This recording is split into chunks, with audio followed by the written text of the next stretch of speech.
mga Westerners ang may pakana niyang ICC na yan, pero sila mismo ay hindi nagme-member dyan, no? Ay, yung Amerika, pre-pressure ang Pilipinas na mag-member dyan, pero yung Amerika mismo, hindi nagme-member dyan, ano? Parang sa International Law of the Sea, sa UNCLOS, pre-pressure tayo ng Amerika na mag-member ng UNCLOS, pero yung Amerika mismo, hindi nag-member ng UNCLOS.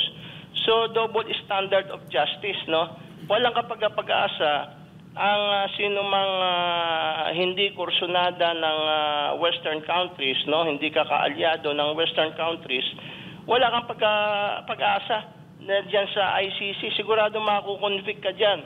Pero kung ikaw nag-conduct ng genocide, pero kakampi ka ng Western countries, katulad nga yung mga Bosnian Muslim genociders at saka yung mga Kosovo genociders na mga Serbians, no? Pinagpapapatay nila yung mga Serbians at saka yung mga Christians. Pag ikaw talagang nag-conduct ng genocide pero kakampi ka ng Western countries, hindi ka makukonvict yan. Pero kahit na walang ebidensya, meron mga na-convict yan, napakarami na-convict yan, hearsay evidence lang.